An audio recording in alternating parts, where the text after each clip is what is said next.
Shane Van Gisbergen might join NASCAR full-time in 2024, and if Eric Almendinger retires, Michael McDowell could be his replacement in 2024. What's going on, guys? It's Daniel, and welcome back to the video. We got a ton of NASCAR and other motorsports stories discussed today on the channel. Let's go ahead and just jump straight into those really quickly. We'll go ahead by starting talking about Fortune 500 companies. As it was reported on Monday by Adam Stern, the number of Fortune 500 companies that serve as Daytona 500 sponsors has dropped from about 60% to 20% from 2005 to 2023, highlighting how NASCAR teams continue to face challenges in securing or retaining deals with major consumer brands. This is not a shock or surprise. Obviously, the number has continued to drop. I feel like it's been stabilizing over time, but a lot of big companies like Pepsi and Home Depot have dropped out of the sport, so it's not a shock or a surprise to see this, which is why you're seeing a lot of paid drivers come to the sport, and that's why a lot of these teams are asking for more money so they can hire better drivers and not have to rely on sponsorship going forward. But it's interesting to see so many Fortune 500 companies leaving the sport, and I think that number is going to continue to decrease over time. And now we're going to head on to the next story of today's episode as we're talking about Chase Elliott. As it was announced on Friday that Chase Elliott will race at the Battle of Berlin on August 9th. This is really cool to see Chase Elliott's doing some more late model racing. Obviously, he's going to run the Slinger National. He already ran the Slinger Nationals. I believe finished in the top 10 of that race. Great run there. But I think Chase Elliott has a really good chance to win at Berlin Raceway at the Battle of Berlin. I think this is really cool to see. I think he's got a shot to win, and I think he could be a threat to get the victory at Berlin. I think he will have a good chance to get the victory. And now we're going to hedge on to the next story of today's episode as we are talking about Matt Tifft. As Matt Tifft basically put out a really cool post that he actually got to drive a late model stock car. This is the first time Matt Tifft has basically raced anything since 2019. Obviously, you all know the story about Matt Tifft, and it's a really tragic story that ended up happening. But it's really cool to see that Matt Tift's getting back behind the wheel. Obviously, he says he's not going to be back in a cup car probably anytime soon. But it's really cool to see a Matt Tifft is getting a chance and a shot and an opportunity to drive a late model once again. I'm excited about this. I'm glad to see he had a chance and an opportunity to do that. And I love the fact that he got a shot to test it. Really awesome stuff and really cool to see, in my honest opinion. And now we're going to hedge on to the next story of today's episode as we are talking about Simon Pagenaud. As it was announced a couple days ago or yesterday that he has not once again been cleared to race the upcoming races at Iowa Speedway. And Connor Daly, who is already substituting for him this year at Mid-Ohio, is going to once again be substituting for him in the doubleheader at Iowa. Obviously, for those who did not follow the story, there was a really bad wreck that Simon Pagenaud was involved in where he wrecked 8 or 9 times and flipped over at Mid-Ohio during, I believe, practice or qualifying. First thing I want to say is I'm wishing Simon Pagenaud the best of luck and wishing for a speedy recovery. I am a little surprised he's not been medically cleared at this point, but again, safety is the number one priority. IndyCar has upgraded their safety over time, but again, there still are safety issues with IndyCar they do have to work on. But a really cool opportunity nonetheless for Connor Daly. Wishing Simon Pagenaud, though, the best of luck, and hopefully we'll see him back behind the wheel for the end of the year, hopefully because we're getting close to the end of the IndyCar season. And now we're going to hedge on to the next story of today's episode as we are talking about Taylor Raymer. As it was announced yesterday that Taylor Raymer will make her ARCA debut at Springfield driving for Venturini Motorsports. Taylor Raymer, for those who do not know, drives in USAC, and she does have a lot of talent. Has had a pretty solid USAC career up to this point. With Springfield being a dirt track, it makes a lot of sense, and I think Taylor Raymer could have a chance and a shot to be pretty competitive. I don't know how much stock car experience she has, but this is going to be a really good chance and a really good shot to see what she can do. Hopefully she can do a really good job behind the wheel in her ARCA debut at Springfield. Looking forward to see what she can do at Springfield in ARCA. And now we're going to hedge on to the next story of today's episode as we are talking about Kyle Busch. As the entry list was released yesterday, or on Monday I should say, and Kyle Busch may have a new sponsor for this weekend because there's no sponsor currently listed at the moment. My guess is Kalahari could be that sponsor because if I'm not mistaken, last year Kalahari sponsored Tyler Reddick. So I am predicting right now that Kyle Busch will have another new sponsor, which technically really isn't a new sponsor, but it'll be another sponsor that Kyle Busch has had this year. He's had some new companies come into play. Netspend to come into existence. 3 Chiefs sponsored him this year. A lot of big companies that sponsor Kyle Busch. And it looks like he's going to have a new sponsor that's going to sponsor him. Really exciting stuff overall, in my honest opinion. And now we're going ahead and jump on to the next story of today's episode as we are talking about Ryan Vargas. As it was officially announced yesterday, Ryan Vargas will officially join 3F Racing as head of team and driver development. He will also be the reserve driver for 3F Racing, and he'll run some late model races with 3F Racing as well. This is really, really awesome to see. Obviously, 3F Racing, for those who have not been following the story and paying attention, this is a team that has aspirations to go Cup Series racing. And what's interesting is that they're going to be getting their stuff from Richard Childress Racing. Now, will they make any starts in 2023? That is to be determined at this point. But I'm glad to see that this team is actually making some really, really big moves. I hope they can be very, very successful and come to NASCAR in the future. Obviously, they really do want to race. There's been some stuff that's been happening behind the scenes that I hope they can get back to racing soon. It's good to see, though, it looks like they actually are going to try to race. We want to see them on the racetrack, and hopefully they can make some starts. But this is really cool to see that Ryan Vargas is going to be working with 3F Racing and helping their team out overall. And now we're going ahead and jump on to the next story of today's episode as we're going to talk about the IndyCar race from Toronto. As of course on Sunday, while the NASCAR Cup race got postponed to Monday, you had the IndyCar race at Toronto. And this race is really enthralling and pretty exciting. And Christian Lundgaard picked up his first career IndyCar victory in pretty dominating fashion. Obviously, Ray Letterman Lanigan had struggled throughout the 2023 season, but this team has been showing huge signs of improvement throughout the year. And it's really cool to see Christian Lundgaard, who I've become a big fan of over the last year. I think the guy has a lot of talent, and I think he's done an excellent and a really, really good job this year. Alex Poe did end up finishing second despite the damage on the front wing. This guy, I think, is going to lock up the championship pretty soon with a 117-point lead. If he doesn't have any issues at Iowa, I think he's going to lock the championship up. Nonetheless, so congratulations to Christian Lundgaard on picking up his first career IndyCar victory in pretty dominating fashion. Huge congratulations to him on picking up the overall victory. And now we're going ahead and jump on to the next story of today's episode as we're talking about Timmy Hill. As it was announced on Monday that Timmy Hill will drive his 66 for MBM Motorsports this weekend at Pocono. I believe this will be Timmy Hill's first start with MBM Motorsports in the Xfinity Series in 2023. I think Timmy Hill, very, very talented driver who's ran a lot for MBM Motorsports, especially in the past. I think he's got a decent shot to make the field, though I will say there is potential rain maybe in the forecast. If it does get rain issues, it might get rained out. He wouldn't make the show. Hopefully they can qualify so Timmy Hill has a chance and a shot to make the field because I think he's got a good chance to be competitive. I think he could have a really strong run in that car, or have a decent run in that car, I should say. And now we're going ahead and jump on to the next story of today's episode as we are talking about Stefan Parsons. As it was announced yesterday that Stefan Parsons will drive a 02 for Young's Motorsports this weekend at Pocono. I believe Stefan Parsons made a couple starts so far for Young's Motorsports in 2023, as Stefan Parsons always knows to get the best out of equipment. I think Stefan does have a really, really good chance to make the field. I think he's going to be really solid and competitive. I've seen Young Motorsports, and they have good drivers behind the wheel, do a really, really good job. Nonetheless, it's a great shot, a great opportunity for him, and I love the fact he's getting a shot to race once again. Hopefully, Stefan can do a really, really good job, as I think he could contend for an outside chance at a top 20. Hopefully, he will do a really good job in that truck, this weekend. And now we're going ahead and jump on to the next story of today's episode as we are talking about restarts. Now, this has been brought up in the conversation to what happened at New Hampshire in the NASCAR Xfinity Series race. NASCAR did say, and they kind of said it, NASCAR says drivers didn't do a very good job on restarts, and they're going to have much more stern communication with the drivers. Obviously, like I said, with the NASCAR Xfinity Series race, we had a big wreck to happen about halfway through the race when John Nemechek and Chandler Smith did not go on the restart, and there was a big stack up to cause our 10 or 15 car pileup. Look, I think John Hunter's kind of at fault. I understand that he's controlling, he can decide wherever he wants to go. When you have long straightaways like this, especially long straightaways, sometimes drivers tend to wait until the last second to go, and then everyone just goes with anticipation. And that's a huge problem I have with a lot of the restarts, is I feel like drivers were going and they wanted to go and they couldn't do anything because you can't pass to the inside or anything, and that caused a big chain reaction and a big chain pileup. Obviously, I think it's really disappointing what happened in the race, but I think NASCAR does have to do something about it, and I'm glad to see NASCAR is looking to do something about it and tell drivers, hey, you can't keep doing this and basically checking up restarts and causing big ruts, because that's bad and it will cause more issues for the sport long term. So I'm glad to see the NASCAR stepping in and saying, you know what, this needs to be done and we need to stop having these restart issues in the long term, because it could become a long-term issue if we continue to have restarts and big checkups.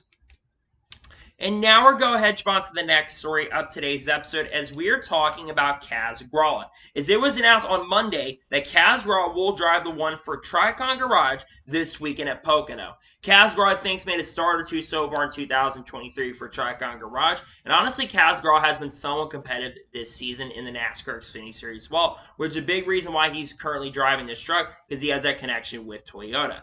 I think Caswell does have a decent chance to run up front. I've seen the one truck show some good pace and speed with other drivers in the series this year. And nonetheless, this is a good chance and opportunity for Caswell to be in pretty competitive equipment. I think he's going to have a chance to succeed. Hopefully, he can nonetheless do a really, really good job and contend for a strong win this weekend at Pocono. Looking forward to seeing him have a chance and an opportunity to get behind the wheel. And now we're going to jump on to the next story of today's episode as we're talking about Austin Hill.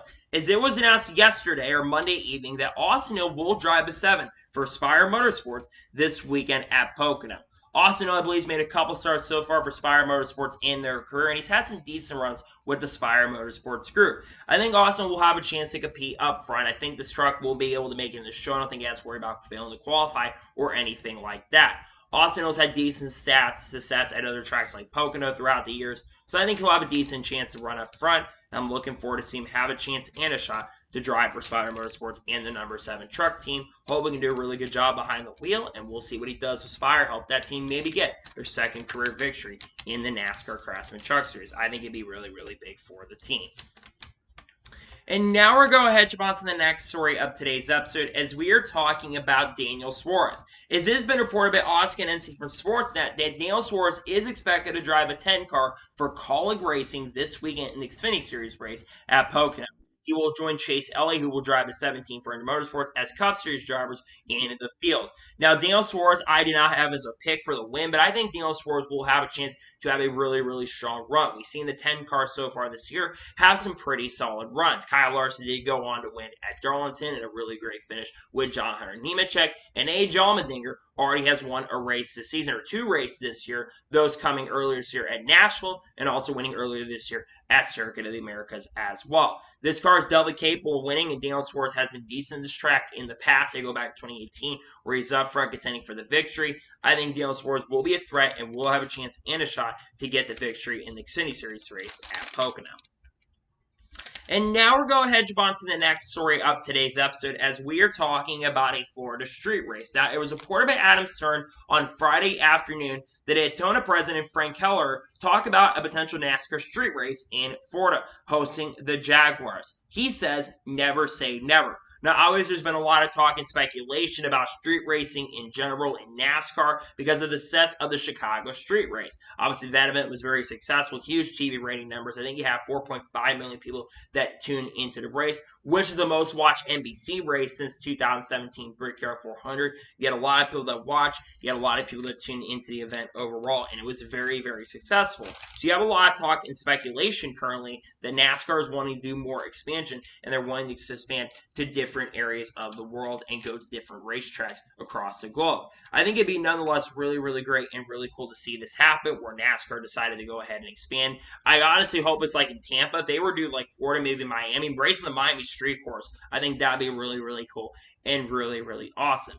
It's going to be interesting to see what happens in regards to what street races NASCAR decides to go to. But obviously, we've got other areas. They were talking about going to New York maybe next year, but it sounds like right now that that's kind of off the cards currently at this moment right now. So, nonetheless, it's interesting to see. We'll have to wait and see what happens in regards to what happens, but it sounds like there's some talk about potentially going and doing some international expansion and also racing in Florida on a street race in the future. And now we're going to jump on to the next story of today's episode as we're talking about IndyCar at Nashville. As it was reported by Adam Stern on Monday evening, the IndyCar is in advanced talks to move its season finale and banquet to Nashville with the Music City Grand Prix as soon as next year.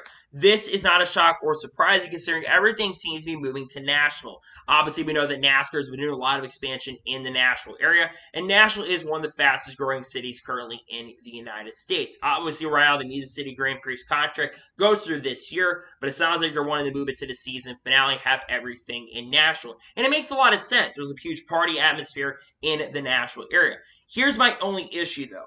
I don't want to see a street course host a season finale unless it's Long Beach. Because in my honest opinion, Long Beach had a much better track, I think, than the Music City track.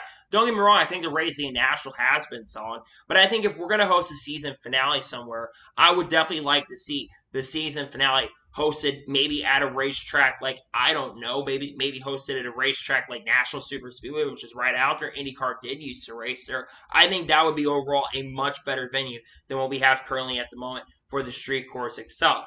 It's going to be interesting to see what happens, and we'll see what happens in the IndyCar schedule. I think that IndyCar schedule is going to be coming out in August or September, so we're getting relatively close. Obviously, we do know at this point there's talk of Milwaukee coming back on the schedule for next year as well. So it's going to be interesting to fall, and we'll see what happens long term. But it sounds like right now the NASCAR is in talks and conversations to potentially have the IndyCar season finale in Nashville, which would not shock or surprise me, in my honest opinion.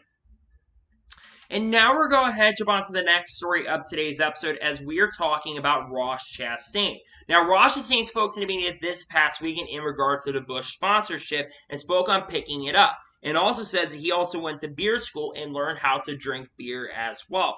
Obviously, for those who have not been following the story, over the week, the biggest, worst-kept secret in NASCAR officially got announced on Tuesday. It was announced that Ross Chastain will have Busch Beer and Anheuser-Busch as a sponsor starting in 2024 as a multi-year deal. And also, he is going to basically have him sponsor for 18 races in the 2024 season as well. This is a really, really huge move for Ross Chastain. Remember, just a few years ago, he had been struggling to find sponsorship and find funding. Now, Ross Chastain doesn't have to worry about that long term and will be able to have Busch sponsorship and branding on his car long term. And it's really great to see that a company like Busch Beer, even though I know they've had some issues, they've had a lot of lost sales due to the Anheuser-Busch scandal that kind of happened earlier this year. But this has really been a huge deal, I think, for Busch Beer to have a company like them sponsor Ross Chastain. I think it's awesome. I think it's really, really cool, and I love the fact that they're going to sponsor him starting in 2024. I just hope we get a watermelon flavored Busch Beer car. I think that'd be really, really cool, and I imagine there's something that they're talking about. I know they've talked about maybe some rumblings and rumors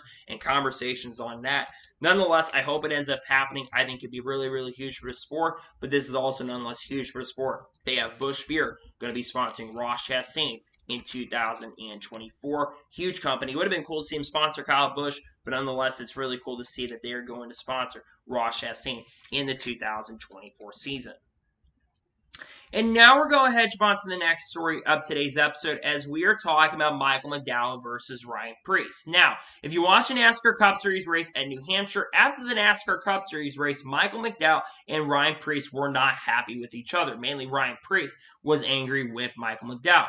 Now, what had happened? Now, I believe near the end of the race, or coming to the end of one of the stages, Michael McDowell had made some really severe contact with Ryan Preece that put Ryan Preece in the wall. And Ryan Preece had every right and understandable frustration toward Michael McDowell because Michael McDowell even agrees that Ryan Preece had every right to be upset. I think what Michael McDowell was trying to do was go over and apologize to Ryan Preece for the incident. I think he knew he was wrong for the mistake. And that's a shame, too, that they both, because I like both of the drivers. It's a shame both drivers had issues. Hopefully, this doesn't go into the future and there's no more issues between these guys, because they're 4 teammates currently at the moment, and they might be teammates together heading into 2024, and you don't want basically have tension between potential teammates heading into next year. It is going to be interesting to see what happens, though, of course, I will say I'm glad it seems like that things are better now. McDowell, like I said, went on social media and even admitted that he was in the wrong. He even apologized to Ryan Preece on social media. He probably did apologize in front of Ryan Preece's face, but I will say he probably also apologized on social media because he really meant it and was sorry about it. So, nonetheless, it's hopefully things don't go worse. It's just interesting to see that Ryan Preece and Michael McDowell had some issues against each other and some frustration against each other. Just really frustrating stuff. I feel bad for Ryan Preece. He was having a decent run overall. McDowell's also been having a good year. You can't have those mistakes. So if you're going to be a threat to get into a better ride going forward, you can't make those kind of mistakes if you want to get into a good ride long term. And now we're going to head on to the next story of today's episode as we are talking about AJ Allmendinger. Now, AJ Allmendinger was speaking to the media, and Bob Pockers is asking about 2024, and AJ Allmendinger was definitely joking around in regards to 2024. He also basically revealed that he will make a decision based on what Chris Rice and Matt Collett want him to do. Obviously, AJ Allmendinger is back in the Cup Series for the first time in a full-time basis since 2018 season. And while he did struggle in the early part of the 2023 season. The last 6 or 7 races, especially, Allmendinger has definitely been performing a lot better as a driver. To the point right now where he's only 20 points below the cutoff line, which earlier in the year he was like 30, 40 points below. He's made up a lot of ground, definitely by good runs on road courses, but I feel like college racing in general, they have been getting a lot faster. And I think Allmendinger definitely wants to come back to college racing on a full-time basis in Cup in 2024. Now, there have been some wild rumors and speculations that he might go back full-time to Xfinity, but I don't think he wants to do that. I think he wants to stay in the Cup Series, and I think he wants to continue to be a really competitive and a really solid driver in this sport. And I think Allmendinger definitely will continue to do great things, drive for them, and I think he's going to continue to get this team better. While he has had a disappointing start, I feel like the year has continued to get better and better and better, and I think he's going to continue to become a better driver in this sport long term. So nonetheless, I think he's going to come back next year and drive for College Racing 2024 in a 16 car. If not, I could see him retiring at the end of the year and giving the ride maybe to Chandler Smith, because I think Chandler Smith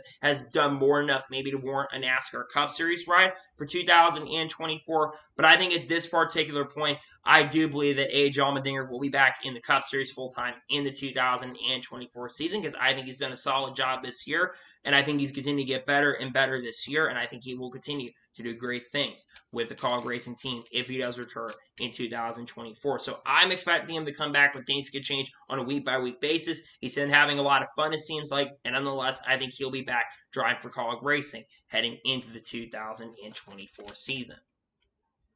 And now we're going ahead and jump on to the next story of today's episode, as we're going to talk about the short track package test. Now, there was originally a short track package test was scheduled for after the NASCAR Cup Series race in New Hampshire, originally on Monday and Tuesday after. However, it was announced on Friday that the short track package test at New Hampshire has been rescheduled to the Monday and Tuesday after the Cup Series race at Richmond next week. And obviously a big reason why this test has been rescheduled was due to the weather. Remember, the NASCAR Cup Series race got postponed from Sunday to Monday. So this test is very, very important. Might be the most important test of 2023. And the reason being is because this is supposed to basically be a potential last-ditch effort to try to fix the short track racing. It's no secret that the short track racing in 2023 and the road course racing somewhat, even though I will say a couple of the road course races like COTA and Chicago Street Course have been pretty good this year. It's basically a last-ditch effort, though, to fix those types of racetracks, because the short track racing, let's be honest,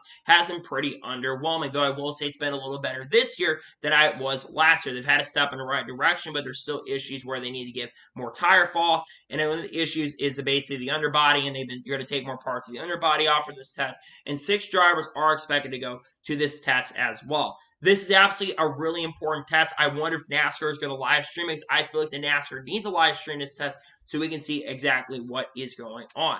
Overall, though, it's going to be interesting to see what happens with this test. It's very important that everyone kind of pay attention, because this test will have a big impact and a major, major talk toward the long-term future of fixing the short track racing. Because like I said, it's no secret that the short track racing has not been good for a long time. It needs to be fixed. It needs to be resolved. And hopefully, they're going to be able to find a way to resolve the short track racing and make it better long-term. Because I think the fans want to see better short track racing. And hopefully, with this stuff, it can get better. My hopes are definitely up, but I feel like we gave the drivers more horsepower. This would fix some of the issues. So hopefully, maybe with more horsepower long-term, we can fix some of these problems in the foreseeable future. And now we're going ahead and jump on to the next story of today's episode, as we are talking about Kyle Busch. Now, Kyle Busch was speaking to media, and Bob Parks asked a question about how Kyle Busch feels at this point in 2023 compared to this point last year in 2022. And Kyle Busch says that not worrying about his future like 2022 makes him a lot more chill. And you can definitely tell from Kyle Busch's standpoint. Kyle Busch has not been as angry as a driver in 2023 compared to 2022. Because remember last year, we weren't even sure where Kyle Busch was going to be racing. We talked about this earlier in the week, basically back on Friday. But Kyle Busch spoke to Bob Parkers and basically told him that he wasn't even sure he was going to be racing in 2023. And he actually had told Jim France that he wasn't even going to be racing in 2023.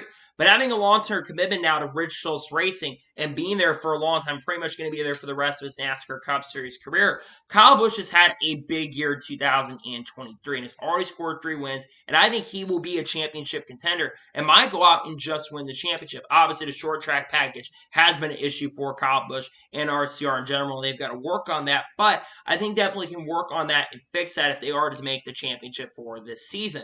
But Kyle Busch has been doing a great job in 2023. You can tell by Kyle Busch he's having a lot more fun. I think it's been a lot more enjoyable to be at the racetrack. He's been doing a really good job this year. And nonetheless, I think being there, being more happy, and just being more cheerful in general has been great to see for Kyle Busch. Because like I said, I want to see Kyle Busch be happy. I don't want to see Kyle Busch upset and have to worry about his career. Because I think he wants to finish his career at Rich Chills Racing, which, like I said, I think he is going to finish his career. And he's brought sponsors and funding in as well, which is one of the biggest things that a lot of people have been saying. He has been struggling to get funding and sponsorship. Nonetheless, it's really, really good to see that he is more happy in general, and hopefully he will be more happy as a race car driver long term, and will continue driving for Rich Chills Racing long term and finish his career there, which at this point, I think he's going to finish his NASCAR Cup Series career here in 2024, and I think he'll be there for the rest of his Cup Series career.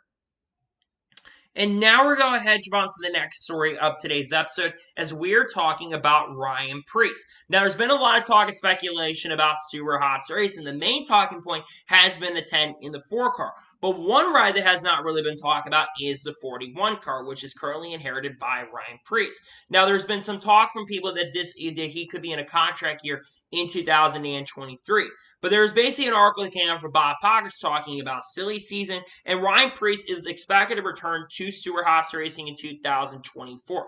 Now, it's no secret, like I said, that Ryan Preece has struggled in the 2023 season, where I believe right now he sits 25th in the points. But I do feel like as the year has continued to go on, I feel like that Ryan Preece has been getting a little faster and faster, and has had some more top 15 finishes. While he's not scored a top 10 this year, which I think is one of the few drivers that hasn't scored a top 10 in the 2023 season, I still think Ryan Preece deserves a shot and opportunity. Right now, I don't think he's the problem. I think the equipment and maybe the crew chief's the problem.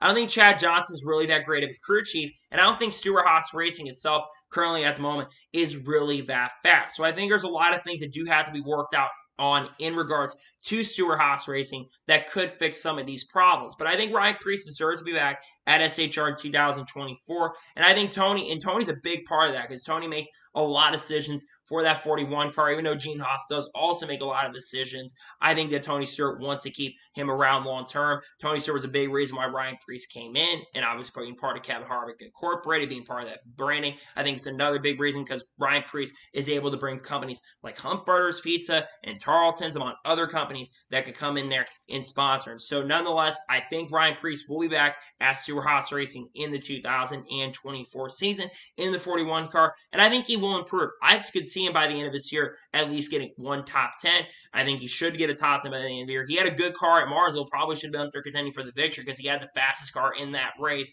but unfortunately they made a mistake, a speeding penalty, and he hasn't had a chance to really win since then, but he's been having more consistent speed. Hopefully this can help Stewart Haas Racing long term, and the team can be a little bit better, because they need to run a little better than they've been, because they definitely have been struggling in the 2024 season. And now we're going to jump on to the next story of today's episode as we're talking about Brody Kaseki. Now, there have been rumblings and rumors circulating about Brody Kaseki making his NASCAR Cup Series debut. Well, it's officially announced on Monday evening and Tuesday morning that Brody Kaseki will officially make his NASCAR Cup Series debut at the Indianapolis Road Course, driving the number 33 car for Richard Childress Racing. This will be the first time that the number 33 car has been used in the 2023 season, and this is a really great opportunity for Brody Kaseki. For those who do not know who Brody Kaseki is, Brody Kaseki currently runs in the Repco Supercars Championship, is right now sitting second in the championship standings, behind, I believe, Shane Van Gisbergen, who, of course, did make his NASCAR Cup Series debut and went on to win at the Chicago Street Course. Now, Brody Kaseki, I think, has a really good chance and a really good shot to win in his debut as well. But I think it's going to be a little more complicated for him to win than Shane Van Gisbergen. And a big reason was because Shane Van Gisbergen won his debut on a street course, where a lot of drivers now have a lot of street course experience. Brody Kaseki is going to be racing on a road course, which is a specialty from racing at supercars. But a lot of these drivers now have had 2 years of experience racing on the Indy road course. But I do think Brody Kaseki does have a chance and a shot because he's going to be in a very competitive car. Rich Schultz Racing has been really strong on the road courses in the 2023 season. Kyle Busch has had a couple runner-up finishes, those coming at Sonoma and Circuit of the Americas, and also top 5 at the Chicago Street Course as well. And remember, Tyler Reddick won 2 road course races last year in 2022 with Richard Childress Racing in that number 8 car. So I think Brody Kaseki does have a really good chance and a really great possibility to win in his debut. And I'm telling you, this field for the Indy road course is starting to get stacked. You're going to have drivers like Brody Kaseki, Kamui Kobayashi, who's a legend of IMSA and other forms of racing. And then, of course, you have Jensen Button, the 2009 Formula One champion, also racing in this event as well. And Connor Daly is also going to run as well. The list of drivers that are coming in and racing at the Indy road course continues to grow. And I really hope we get Shane Van Gisbergen to have another opportunity. I know that they've kind of ruled out Proj 91 running again this year. But if I was Justin Marks, I'd be bringing Proj 91 back to see Brody Kaseki and Shane Van Gisbergen race against each other. Nonetheless, it's really exciting stuff to see that Brody Kaseki is making his NASCAR Cup Series debut, and I think he will have a chance to be very competitive. I think he's potentially going to have to qualify his way in because I think there's going to be over 40 cars potentially running that event. If there's not more than 40, though, I think Brody makes it feel, and I think he could be a surprise full winner, and maybe, just maybe, in his NASCAR Cup Series debut, we see Brody Kaseki get it done and get his first career NASCAR Cup Series victory. And now we're going ahead to move on to the next story of today's episode as we're talking about the Brickyard 400. Now, I kind of talked about this on the channel, I think on Friday, if I'm not mistaken, or Wednesday. And there's been a lot of speculation about the Brickyard 400 potentially returning in 2024. And according to an article from Racer and what Greg Stucker said in Sirius and NASCAR Radio, Goodyear has confirmed the company will conduct a NASCAR tire test on the oval at Indianapolis Motor Speedway next month following the race weekend on the road course, which of course will take place on August 14th, 15th, is going to be this test. This is, like I said, a very important test because NASCAR wants to do a Goodyear tire test because remember, there have been some tire issues last year in 2022, and I don't think if they bring the Brickyard 400 back in 2024, I don't think that they want to have issues with tires like they did in 2008, which is one of the reasons why the Brickyard 400 really went away in the first place. Obviously, there's a lot of speculation, like I said, that the Brickyard 400 is going to return in the 2024 season, and there's a really good reason for that. Obviously, I think the Indy road course, while I think it was cool the first, and I like the fact that they did try that, I'll be honest, I think it has run its course, especially the last 2 seasons, last year. Remember, Turn 1 was a major issue last year in 2022. You had a lot of dive bombs, and it just made the race kind of an embarrassment and ruined the race, even though the race was not really that good to begin with. But even IndyCar fans are not a big fan of the Indianapolis road course. And I feel like with NASCAR, they should be racing on the traditional oval. And while I do believe that at the time it was warranted, I think a lot more was a car than anything. I think the next-gen car would actually do a better job, or hopefully it would do a better job. And I want to see the next-gen car, how it races before I make my judgment if she ever go back after 2024.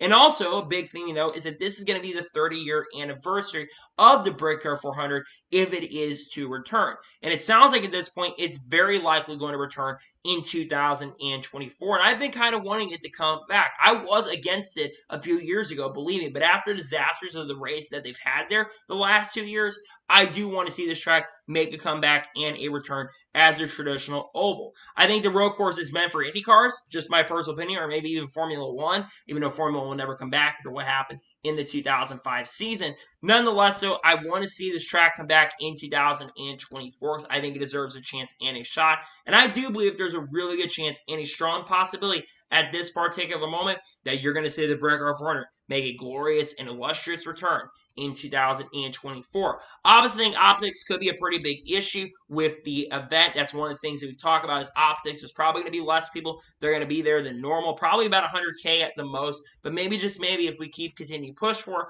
more people will show up. But I think at this point, I want to see how next-gen cars race. There's also talk maybe they could alterate it, and that is a potential possibility. But I think at this point right now, I want to see Brickyard for a return 2024. Maybe let's never go back to the road course again, and I think that it will potentially come back in 2024. We'll see how the test goes, though. And now we're going ahead and jump on to the next story of today's episode as we're talking about Martin Truex Jr. Now, there's been a lot of speculation in regards to Martin Truex Jr. and if he's going to retire or come back in 2024. Now, initially, early in the week, Martin Truex Jr. had said, next question. But Martin Truex Jr., of course, did pick up the victory at New Hampshire's first ever NASCAR Cup Series win at New Hampshire Motor Speedway. And Martin Truex Jr. was a lot more sentimental with the media in regards to 2024.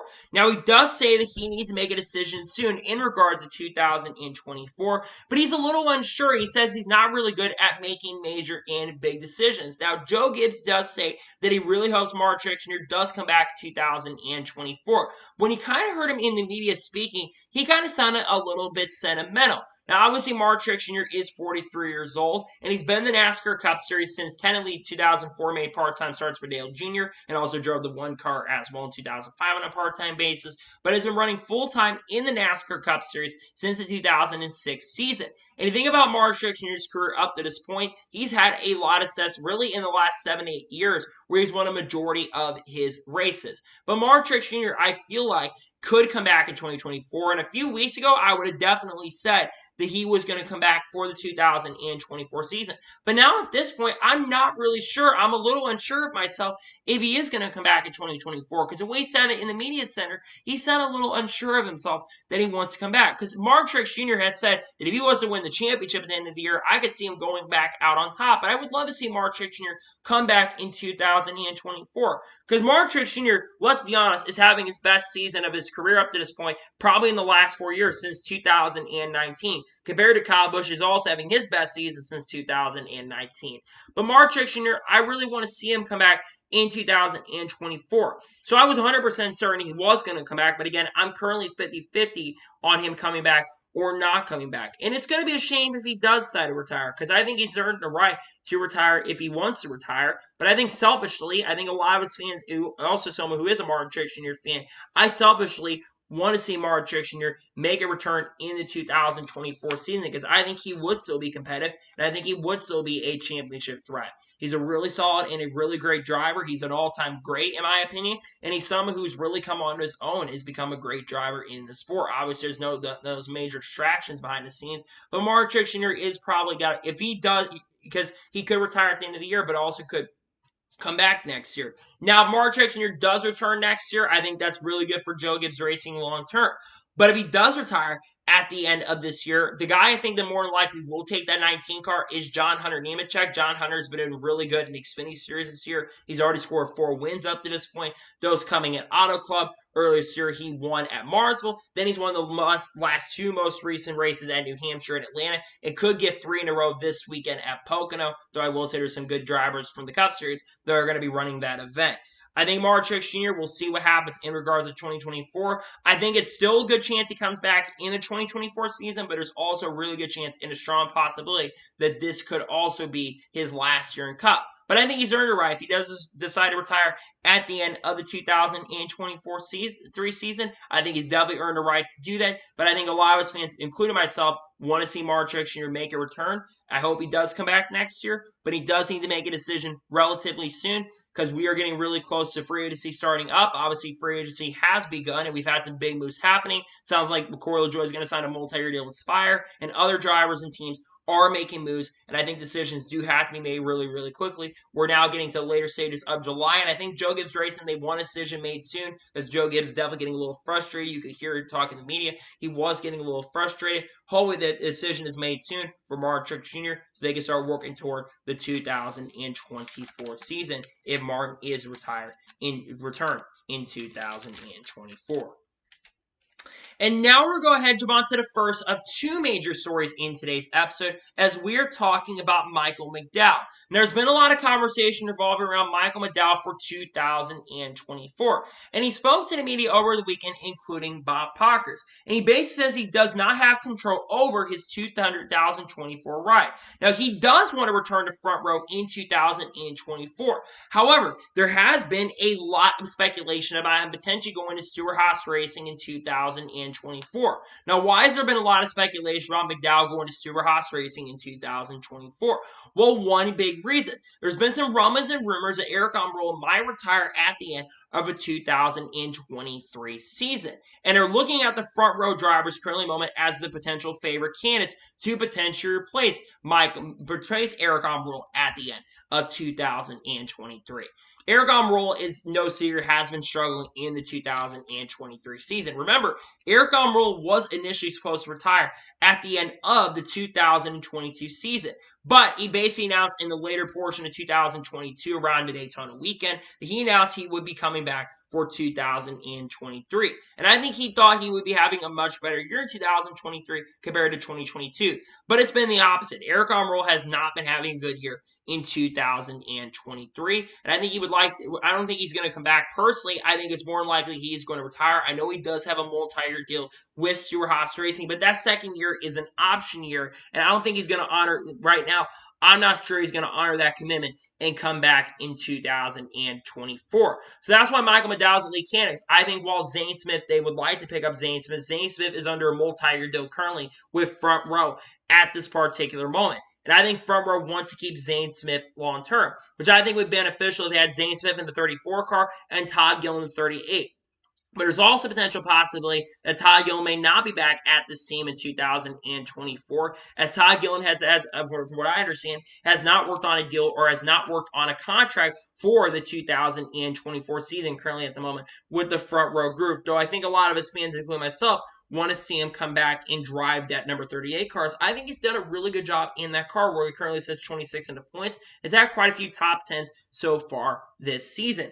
In regards to Michael McDowell going to the 10 car, though, and that potential possibility, I think, like I said, I think he more than likely will end up in the 10 car next year. So I think Michael McDowell deserves it. He's been having a great year in the NASCAR Cup Series this year. He's already basically almost matched his top 10s and almost matched his top 5s from last year as well. And he's currently in the playoffs right now, 16th in the points, albeit 1 point above. But if you would have told me Michael McDowell was going to be in the playoffs with a different crew chief, I probably would have laughed at you. But it just shows that Firm Motorsports as an organization, they're getting faster, they're improving, and they're getting better and better and better, and they're getting quicker as well.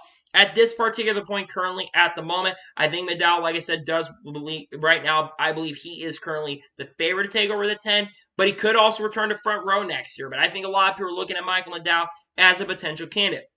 But if they don't go with Michael McDowell, who could be some other long-term candidates? You've got drivers currently in the SHR Xfinity camp. You've got also Todd Gilliland as well. I think Todd would be a solid driver to go to the 10. You've got Riley Herbst and Cole Custer, who could be potential possibilities. I think Riley Herbst and Cole Custer, while Riley struggled this year, Cole Custer has actually done a pretty solid job in Xfinity this year, already scoring 2 victories, and is definitely a championship threat and a championship contender. A wild card could be Haley Dean because of her Monster Energy sponsorship, but I don't think Tony Stewart wants to bring her into the fold. Matt DiBenedetto could be another wild card because we don't know what his plans are past this year, but I think he could return to trucks in 2024. Nonetheless, I think it's going to be very interesting to see what happens in regards to Michael McDowell. But like I said, if you want my personal opinion, I think McDowell will go to the 10 next year. I think Eric Almirola is going to retire because he's still uncertain. He was already talking about maybe coming back in 2023 at this point last year. And I think at this point, I think you're going to see Michael McDowell take over that number 10 car heading into the 2024. We'll see what happens in regards to that. But I think at this point, Michael McDowell takes over the 10 car in 2024. And now we're going ahead and jump on to the final major story of today's episode as we're talking about Shane Van Gisbergen, also known as SVG. Now, there's been a lot of speculation in regards to Shane Van Gisbergen and SVG potentially joining NASCAR full-time in 2024. According to Adam Stern, speculation has been rife that SVG may depart at season's end from supercars if you pursue a full NASCAR career. And he's already told by the paddock that he will likely be gone at the end of 2023 and joining NASCAR full-time. This is not the first time we've heard these rumblings and rumors. Obviously, he does have a contract with supercars that goes through 2024. But Jamie Whincup, who basically owns a team that he drives for, he has said that he would not be against letting Shane Van Gisbergen Gisbergen. If a great team gave an opportunity and a shot, he would not be against letting Shane Van Gisbergen going out and racing full-time in NASCAR. Now, like I said, a lot of speculation is because of the fact that Shane Van Gisbergen did go out and win in his NASCAR Cup Series debut at the Chicago Street Course, driving the number 91 car, the Pagenaud 91 car, for Trackhouse Racing. And obviously, we've seen Shane Van Gisbergen. I think he's one of the most talented drivers across the globe. Now, obviously, we're going to talk about potential possibility of teams that could pick up Shane Van Gisbergen in 2024. But I think if you're looking at teams, I think Shane Van Gisbergen will be a really good pickup for any team regardless. I think Shane's a really talented driver. I think he's honestly more talented than Kyle Larson in my opinion. And I think he's one of the best drivers across the globe currently at the moment. So I think Shane would be really quick and fast. Obviously, I think he could potentially struggle at ovals, and that could be an issue for him. But I think that would be something that he can learn really, really quickly, and especially with teammates he could have. I think he'd be really competitive. But I look at road courses and straight courses in general as essential possibilities for him to win. So now speculation is where could he end up driving heading into 2024. I'll start off with Trackhouse Racing. Yes, if you have that Pagenaud 91 car, but I don't think Pagenaud 91 does want to run the full season. Obviously, Justin Marks said 3 to 4 races is the most they want to run. But what if they move all the people from Pagenaud 91 and move them to a third Trackhouse car? Obviously, Trackhouse Racing is talking about potentially wanting to expand in 2024. They nearly did that with Corey LaJoie. I could see that being a potential ride for Shane Van Gisbergen heading into 2024. Another team to think about maybe is 2311 Racing. 2311 Racing, they want to expand heading into 2024. They've got that 6-7 car, the Kurt Busch. We're not sure when he's going to return, but we know that he wants to return in the not-so-distant future. And others like Carl Edwards have rumored as potential possibilities in the past as well. But Shane Van Gisbergen in 2311, you could have a really strong road course team with Reddick, how good he is as a road course driver. And I think Reddick and Bubba Wallace could really help build that team up. You've also got Rich Choate Racing, another possibility with that third Rich Choate Racing car, though I think Brody Kaseki could be the driver. If he was to go full-time, he could drive that car. I think Rich Choate Racing would be another very, very solid team. Another team that hasn't really been mentioned as a wild card is Stewart Haas Racing. Now, obviously, I talked about it just a little bit ago that 10 car more than likely could go to Michael McDowell. But what if they pulled a wild card move and went off after a driver with a lot of racing experience? Shane Van Gisbergen definitely fits that mold as a really big potential possibility. And I think SVG would be a very, very great driver with Stewart Haas Racing. Could really be a contender on road courses because I think he would do a great job with that team. And I think he would help Stewart Haas Racing as a race driver and help their racecraft as a team. But that could be a wild card team that he could honestly go with. You've also got Spire Motorsports in that second 77 car. We're not sure what's going on with Ty Dillon past this season. I think Ty could retire at the end of 2023 or just go back to Xfinity 2024 or 24, I should say. I think it's going to be interesting to see what happens. But I think SVG, if he does come full-time to NASCAR in the 2024 season, I think he's going to be extremely competitive. I think he's going to be really fast, and I think he will make the playoffs, regardless of what team he ends up driving for. Another wild card could be Junior Motorsports. That's another team I think that if they were to jump up the Cup, if they're partnered with Spire maybe, though it doesn't sound like Junior Motorsports is really going to jump up the Cup this year. We'll just have to see what happens when it comes to that team. But nonetheless, when it comes to Shane Van Gisbergen, I think Shane Van Gisbergen would be extremely quick and extremely fast right off the get-go with a competitive team. If you want my prediction right now, I think it comes down to 3 or 4 teams.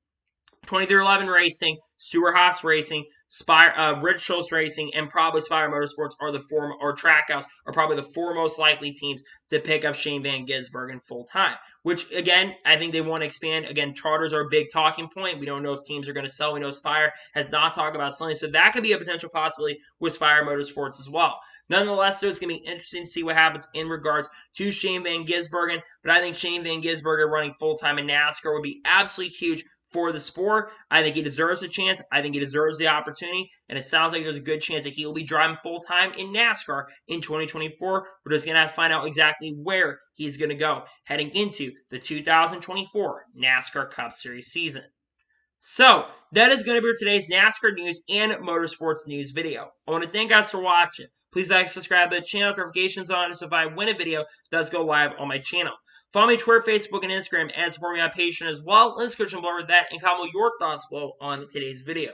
Where do you think Shane Van Gisbergen ends up in 2024? Let me know your thoughts in the comments below. And what are your thoughts about Michael McDowell potentially driving a 10 car in 2024? Let me know your thoughts in the comments below. I'm not sure if I have any more videos later today. If any major NASCAR news breaks throughout the day, I should have another video on the channel. Then tomorrow, we're going to have race picks for the NASCAR Cup Series race at Pocono. And then we'll also have the Stafford race review for the SRX race. Then Friday will be another NASCAR news video on the channel. Then Saturday, we'll have a doubleheader of race reviews. And then Sunday, we'll have the NASCAR Cup Series race review for Pocono. Should be exciting and really, really fun. So anyways, like I said, I want to thank you guys for watching today's episode, and I'll see you guys next time for more great, awesome NASCAR content and other motorsports content on the channel like this. Take care, everybody.